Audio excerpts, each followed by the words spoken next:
bagi para Kolumbian sekalian jika didapati tanda-tanda yang berisiko seperti kanker kulit. Jadi faktor resiko ada tumor otak salah satunya adalah dari genetik alias keluarga.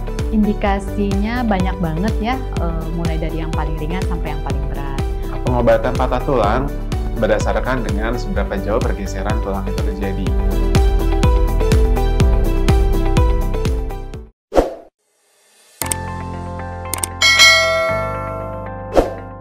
Halo Kolumbian, perkenalkan saya Dr. Wicitra Samsurya yang merupakan dokter spesialis penyakit dalam dan endoskopi di Rumah Sakit Khusus Bedah Columbia Asia Semarang. Nah Kolumbian, pada video bersama dokter kali ini saya akan share kepada kalian mengenai endoskopi pada masalah saluran pencernaan.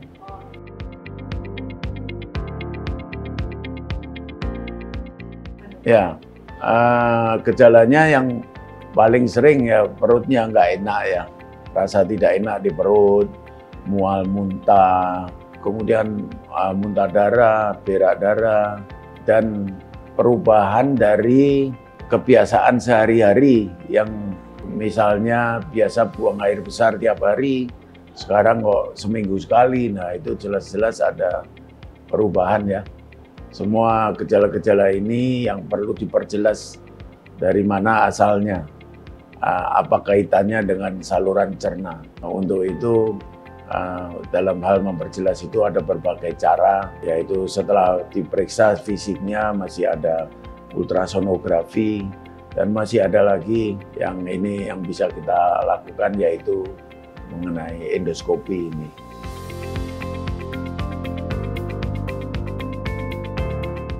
Ya, tadi sudah saya jelaskan bahwa selain gejala fisik ya, keluhan dari penderita, itu kita lakukan berbagai pemeriksaan pendukung.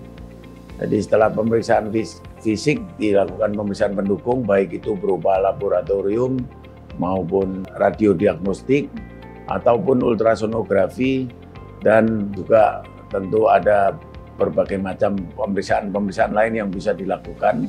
Tapi di Rumah Sakit Khusus Bedah Columbia Asia Semarang ini, kita juga mempunyai satu sistem yang cukup canggih dan umum untuk dilakukan, yaitu endoskopi saluran cerna.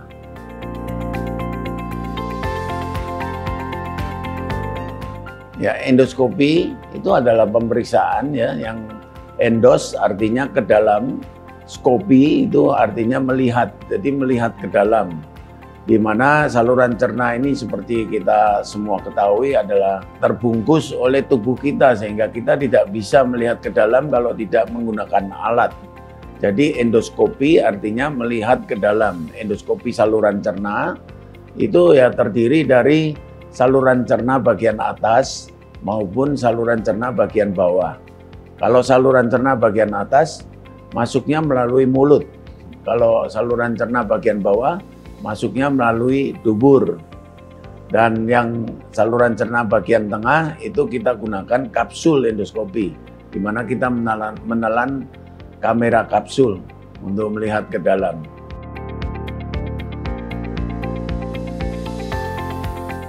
Di Rumah Sakit Khusus Bedah Columbia Asia Semarang ini, gastroskopi itu adalah menggunakan alat yang besarnya lebih kecil dibanding kolonoskopi ya, karena saluran cernanya juga lebih kecil dan lebih pendek, sehingga kita masuk melalui saluran cerna atas. Gastros artinya lambung, gastroskopi melihat ke lambung.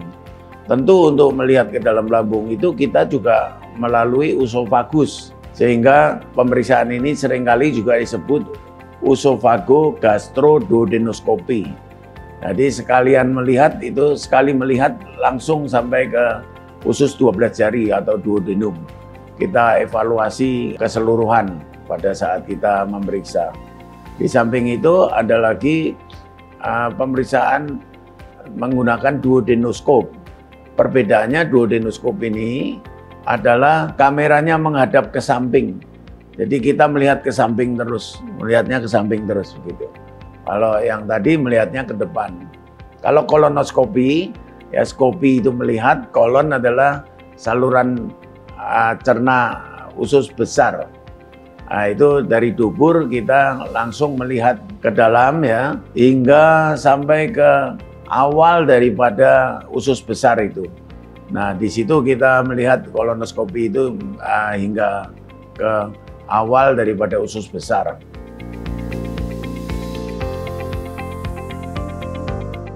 Ya, untuk menjaga kesehatan saluran cerna ya, seperti kita ketahui, kanker usus besar itu nanti akan menjadi nomor 1 karena oleh berbagai hal, oleh makanan atau oleh kimia-kimia yang dengan tidak sengaja kita telan juga atau tercampur ke dalam makanan. Pameo mengatakan semua penyakit itu masuknya dari mulut masuknya. Sehingga untuk apa yang kita masukkan ke dalam mulut itu yang harus kita jaga untuk melindungi saluran cerna kita. Dan masing-masing manusia itu mempunyai kepekaannya. Ada yang saluran cernanya agak lemah, ada yang lebih kuat. Jadi kita harus mengenali tubuh kita sendiri. Kalau kita nggak tahan pedas, ya jangan makan pedas. Kita nggak tahan alkohol, ya jangan banyak makan alkohol. Dan obat-obatan pun yang kita minum, obat-obatan yang bisa kita beli di warung-warung itu juga bisa merusak dinding saluran cerna kita. Jadi apa yang kita makan itu yang harus kita perhatikan. Itu yang cara satu-satunya untuk menjaga kesehatan saluran cerna kita. Sekian informasi mengenai endoskopi pada masalah saluran pencernaan ya Columbians. Tetap update informasi terkini bersama dokter. Semoga bersemangat dan salam sehat.